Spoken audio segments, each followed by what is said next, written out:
Hi, I'm John Green. This is Crash Course U.S. History, and today we're going to talk about a subject near and dear to my white male heart. Imperialism. So here at Crash Course, we occasionally try to point out that the U.S., much as we hate to admit it, is actually part of a larger world. Mr. Green, you mean like Alaska? No, me from the past. For reasons that you will understand after your trip there before your senior year of college, I do not acknowledge the existence of Canada's tail. No, I'm referring to all of the green parts of not America and the period in the 19th century when we thought maybe we could make all those green parts like America, but you know, without rights and stuff.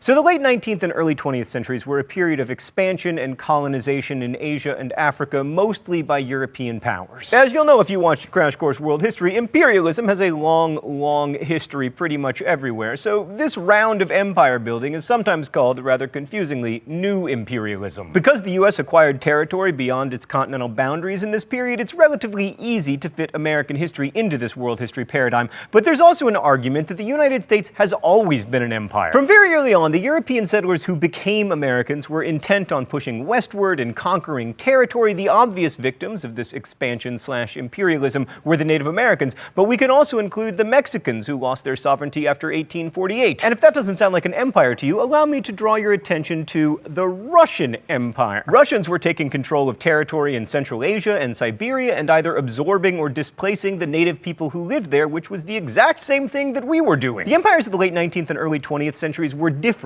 because they were colonial in their own special way. Like Europeans and Americans would rule other places, but they wouldn't settle them and more or less completely displace the native people there. Well, except for you, Australia and New Zealand. American historians used to try to excuse America's acquisitions of a territorial empire as something of an embarrassing mistake, but that's misleading because one of the primary causes of the phenomenon of American imperialism was economics. We needed places to sell our amazing new products. And at the time, China actually had all of the customers because apparently it was opposite day. It's also not an accident that the US began pursuing imperialism in earnest during the 1890s, as this was in many ways a decade of crisis in America. The influx of immigrants in the crowded cities added to anxiety and concern over America's future, and then to cap it all off in 1893, a panic caused by the failure of a British bank led the US into a horrible economic depression. A Great Depression, but not the Great Depression. It did, however, feature 15,000 business failures and 17% unemployment, so take that, 2008. According to American diplomatic historian George Herring, imperialism was just what the doctor ordered to help America get out of its depression. Other historians, notably Kristen Hoganson, imply that America embarked on imperial adventures partly so that American men could prove to themselves how manly they were, you know, by joining the Navy and setting sail for distant waters. In 1890, Captain Alfred Thayer Mahan published The Influence of Sea Power Upon History and argued that to be a great power, like Great Britain, the US needed to control the seas and dominate international commerce. Tied into this push to become a maritime power was the obsession with building a canal through Central America, and eventually the US decided that it should be built in Panama because, you know, how else are we going to get malaria? In order to protect this canal, we would need a man, a plan, a canal, Panama. Sorry, I just wanted to get the palindrome in there somewhere. No, we would actually need much more than a man and a plan. We would need ships, and in order to have a functioning two-ocean navy,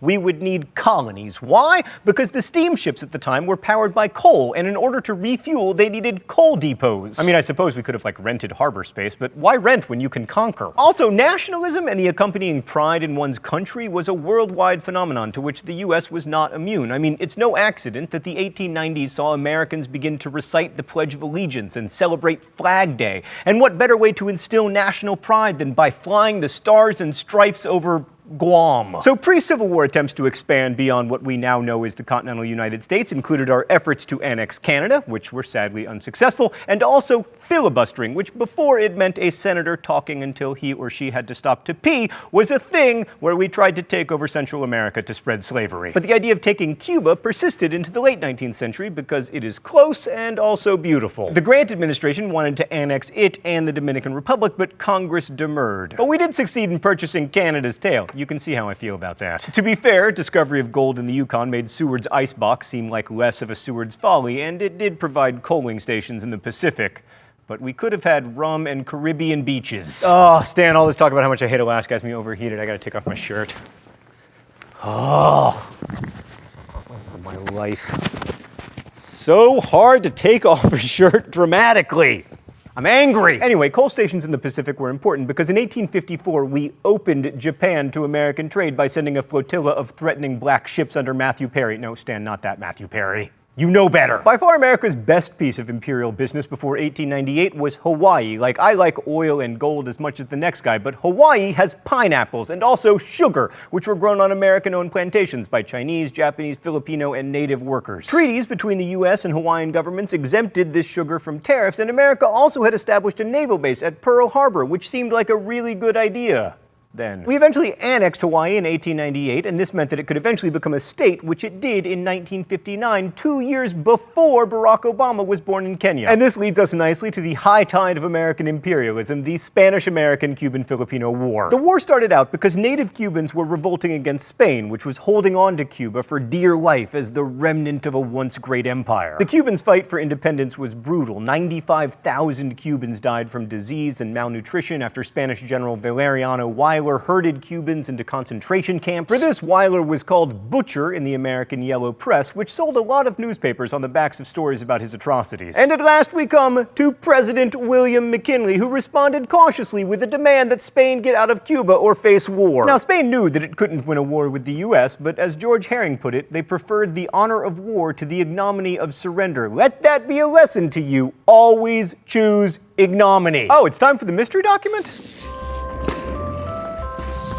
The rules here are simple. I guess the author of the mystery document, I'm either right or I get shocked. All right, let's see what we got today. With such a conflict waged for years in an island so near us and with which our people have such trade and business relations, when the lives and liberty of our own citizens are in constant danger and their property destroyed and themselves ruined, where our trading vessels are liable to seizure and are seized at our very doorstep by warships of a foreign nation, the expeditions of filibustering that we are powerless to prevent altogether, all these and others that I need not mention, with the resulting strained relations, are a constant menace to our peace, and compel us to keep on a semi-war footing with a nation with which we are at peace. Thank you, Stan. This is obviously President William McKinley's war message to Congress. You can tell it's a war message because it includes the word peace more than the word war. By the way, it's commonly thought that President McKinley asked Congress for a declaration of war. He didn't. He let Congress take the lead. That's the only time that's ever happened in all of American history, which would be more impressive if we had declared war more than 5 times. So the document shows us that, at least according to McKinley, we officially went to war for American peace of mind and to end economic uncertainty. It was not to gain territory, at least not in Cuba. How do we know? Because Congress also passed the Teller Amendment, which forswore any U.S. annexation of Cuba, perhaps because representatives of the U.S. sugar industry, like Colorado Senator Henry Teller, feared competition from sugar produced in an American Cuba. Or maybe not, but probably so. Also not the cause of the war was the sinking of the USS Maine. The battleship, which had been in Havana's harbor to protect American interests, sank after an explosion on February 15, 1898, killing 266 sailors. Now, most historians chalk up the sinking to an internal explosion and not to Spanish sabotage, but that didn't stop Americans from blaming the Spanish with their memorable meme, "Remember the Maine, to hell with Spain."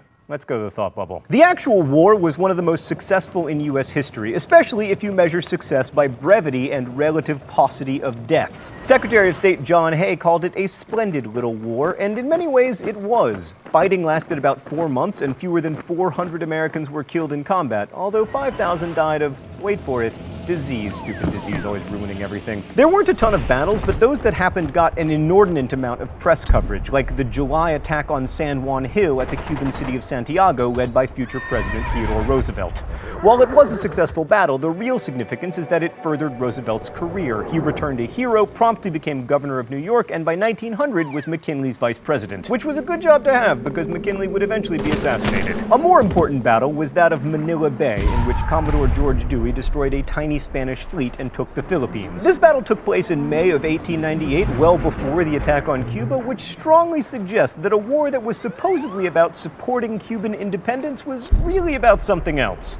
And what was that something else? Oh, right, a territorial empire. As a result of the war, the U.S. got a bunch of new territories, notably the Philippines, Puerto Rico, and Guam. We also used the war as an opportunity to annex Hawaii to protect our ships that would be steaming toward the Philippines. We didn't annex Cuba, but we didn't let it become completely independent either. The Platt Amendment in the Cuban Constitution authorized American military intervention whenever it saw fit and gave us a permanent lease for a naval base at Guantanamo Bay. Thanks, Thought Bubble. So Cuba and Puerto Rico were gateways to to Latin American markets. Puerto Rico was particularly useful as a naval station. Hawaii, Guam, and especially the Philippines opened up access to China. American presence in China was bolstered by our contribution of about 3,000 troops to the multinational force that helped put down the Boxer Rebellion in 1900. But in the Philippines, where Americans had initially been welcome, opinions soon changed after it became clear that Americans were there to stay and exercise control. Emiliano Aguinaldo, leader of the Filipino rebellion against Spain, quickly turned against the U.S. because his real goal was independence, and it appeared the U.S. would not provide it. The resulting Philippine War lasted 4 years, from 1899 to 1903, and 4,200 Americans were killed, as well as over 100,000 Filipinos. The Americans committed atrocities, including putting Filipinos in concentration camps, torturing prisoners, rape, and executing civilians. And much of this was racially motivated, and news of these atrocities helped to spur anti-imperialist sentiment at home, with Mark Twain being one of the most outspoken critics. Now, there was some investment in modernization in the Philippines, in railroads, schools, and public health,